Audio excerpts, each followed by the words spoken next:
धरती के पास से 70 साल बाद एक कॉमेट गुजरने वाला है।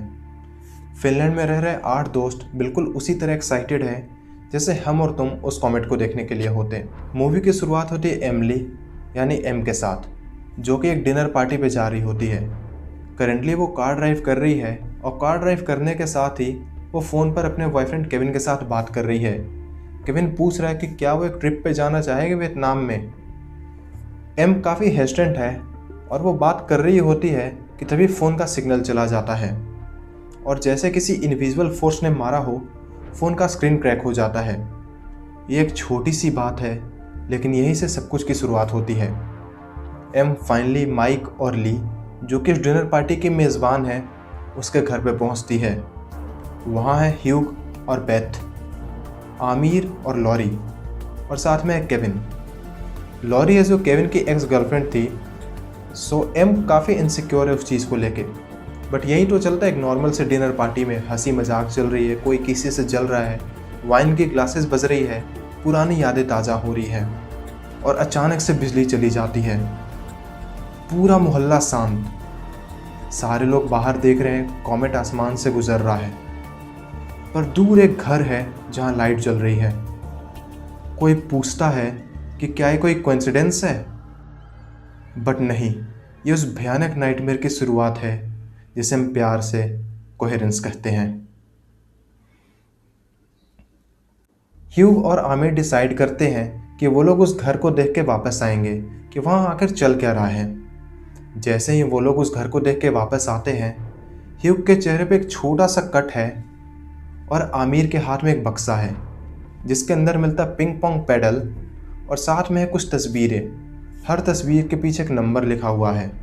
पर जैसे ही सारे लोग उस तस्वीर को देखते हैं, सारे लोग बिल्कुल शॉक्ड हो जाते हैं, क्योंकि वो और किसी के नहीं, उन सब की ही तस्वीरें थी।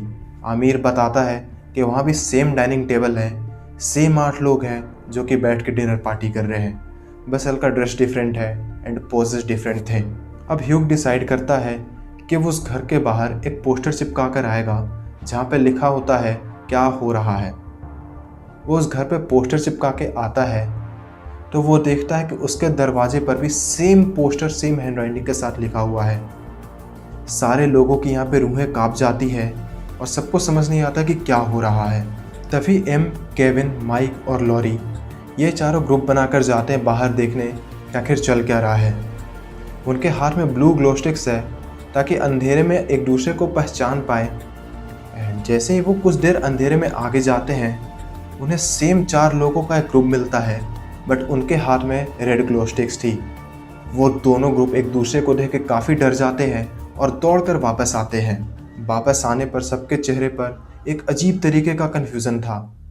ह्यूग के ब्रदर फिजिसिस्ट हैं, तो ह्यूग कार से जाकर एक किताब निकालता है एंड उस किताब में सारी बातें लिखी हुई हैं कि कॉमेट के गुजरने से क्या क्या इफ़ेक्ट हो सकते हैं। उस किताब को पढ़ने के बाद ग्रुप को ये पता चलता है कि कॉमेट के गुजरने के बाद मल्टीपल रियलिटीज़ एक दूसरे से कोलाइड कर गई हैं एंड धरती पर ही पैरेलल यूनिवर्स क्रिएट हुआ है, जहाँ पे अंधेरे में क्रॉस करने के बाद हम एक दूसरे रियलिटीज़ में पहुँच जाते हैं जहाँ पे हम लोगों ने कोई और डिसीज़न लिया होगा।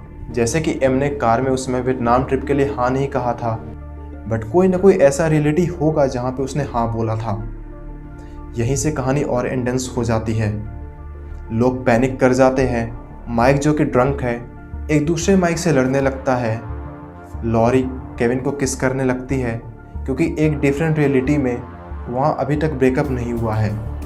यही वो टाइम है जहाँ पे ग्रुप पैनिक होकर अलग हो जाता है। यहीं से एम का हार्ट ब्रेक स्टार्ट होता है। वो रिग्रेट कर रही होती अपनी लाइफ के हर डिसीजंस कि कैसे उसने लाइफ को बर्बाद कर दिया है। अब एम अकेले बाहर निकल जाती है एक डिफरेंट रियलिटी, एक परफेक्ट रियलिटी खोजने के लिए। कोई तो एक ऐसी रियलिटी होगी जहाँ पे लाइफ बिल्कुल परफेक्ट चल रहा होगा, कोई बॉयफ्रेंड गर्लफ्रेंड ड्रामा नहीं, सभी कुछ सेट हो। फाइनली एम को एक ऐसी रियलिटी मिलती है जहाँ पे सब कुछ परफेक्टली चल रहा होता है। अब एम के मन में बस एक सवाल है कि उस रियलिटी में एक और एम है जिसे उसे रिप्लेस करना है। एम है जो बाहर खड़ी कार का शीशा तोड़ देते हैं ताकि घर के अंदर सभी लोग हैं जो बाहर आ जाए देखने के लिए कि आखिर हुआ क्या है। जैसे ही सारे लोग बाहर आते हैं, वो उस दूसरे एम को केटामिन्स के ड्रॉप दे के बेहोश कर देती है और साथ में बाथरूम में लॉक कर देती है। सभी लोग अंदर आ रहे होते हैं तो जैसे तैसे पुरानी एम से छुटकारा पाने के लिए वो उस एम को मार देती है और उसकी अंगूठी ले लेती है। अब है जो धीरे धीरे कॉमेट पार होता है, कॉमेट 2 टुकड़ों में बट जाता है एंड एम वहीं पे सो जाती है सोफा पे। एम की आंख अब अगली दोपहर को खुलती है जहाँ पे सब कुछ नॉर्मल चल रहा होता है। केविन उसको आके एक रिंग देता है जो कि उसे बाथरूम से मिला था। अब यहीं पे एम शॉक्ड हो जाती है क्योंकि उसने एक रिंग तो उस एम से चुरा लिया था उसे मारने के वक्त, एंड अब यहाँ पे 2-2 रिंग आ जाते हैं। तभी फ़ोन बजता है और केविन उसे पिक करता है और फ़ोन पे कोई और नहीं बल्कि एम ही थी। केविन यहाँ पे समझ जाता है कि ये कोई और एम है और कॉल पे कोई और एम है। एम जो कि अपने लिए एक परफेक्ट रियलिटी खोज रही थी, उसे पता चलता है कि सब कुछ परफेक्ट नहीं है एंड जो भी उसने कांड किए हैं उसके लिए उसे सज़ा तो मिलेगी ही। कहानी इसी कन्फ्यूज़न के साथ ख़त्म होती है जिसे हम प्यार से कोहेरेंस कहते हैं। ऐसे और मूवीज़ के लिए you can subscribe. Till then bye bye and take care.